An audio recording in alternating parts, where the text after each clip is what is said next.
Setiap orang yang mencapai kebebasan batin, setiap orang yang mencapai tingkat kesucian, entah itu kesucian pertama Sotapanna, kesucian kedua Sakadagami, kesucian ketiga Anagami, atau kesucian tingkat keempat Arahat, mereka pasti tahu sendiri. Tidak perlu orang lain untuk memberitahunya. Tidak perlu orang lain untuk mengukurnya. Pemahaman bahwa kotoran batinnya telah terputuskan itu pasti timbul dan tidak mungkin tidak. Ketika seorang Sotapanna misalnya, seorang mencapai tingkat kesucian Sotapanna misalnya, dia pasti tahu dengan pasti dan tidak akan mungkin bisa digoyahkan oleh siapapun bahwa 3 belenggu yang pertama itu telah putus. Demikian juga ketika seseorang telah mencapai tingkat kesucian kedua, dia tahu secara pasti kemarahan dan nafsunya telah dilemahkan. Atau ketika dia mencapai kesucian tingkat ketiga, yaitu menjadi Anagami, dia pun tahu bahwa kemarahan dan nafsunya telah diputuskan tanpa sisa. Dan itu tidak bisa diganggu-gugat oleh siapapun. Atau ketika seseorang menjadi arahat, juga akan timbul pengetahuan yang pasti.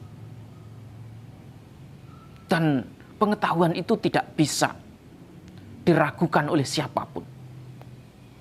Tidak bisa dipatahkan oleh siapapun.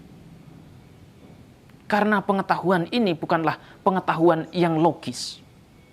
Karena pengetahuan ini bukanlah pengetahuan yang hanya sebatas logika semata atau sebatas apa kata orang.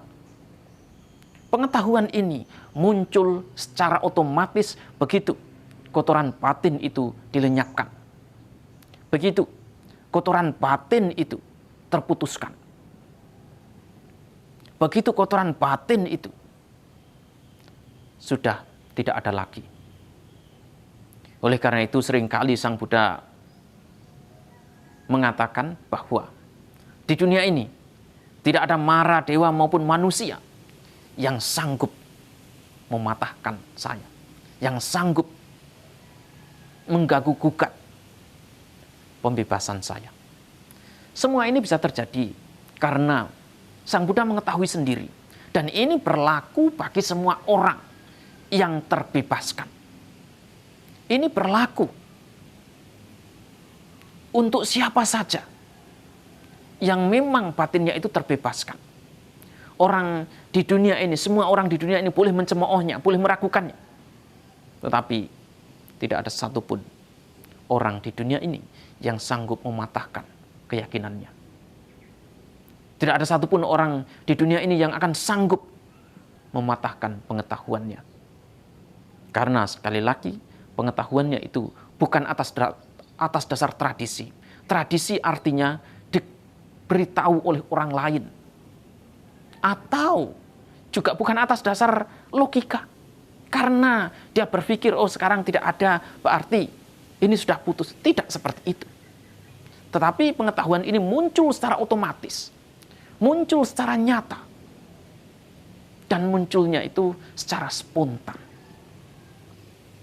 Ketika praktek itu telah mencapai kesempurnaan.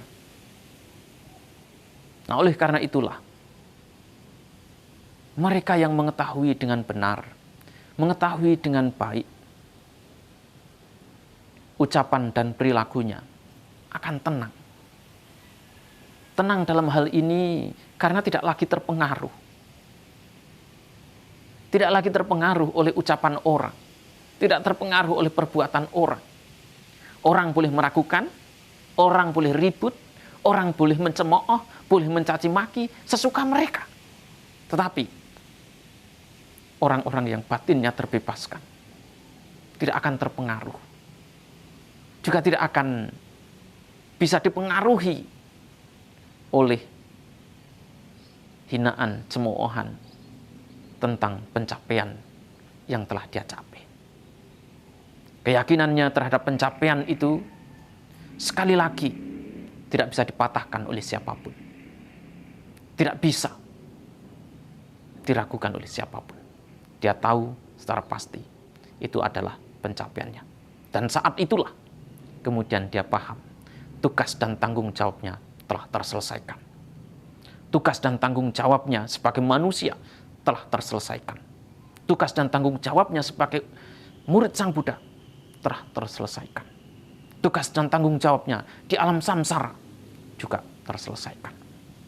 Oleh karena itu, apapun kata orang, dia bisa hidup dengan tenang. Apapun perilaku orang terhadap dirinya yang bersikap merendahkan ataupun meninggikan, juga tidak akan mempengaruhi kondisi batinnya.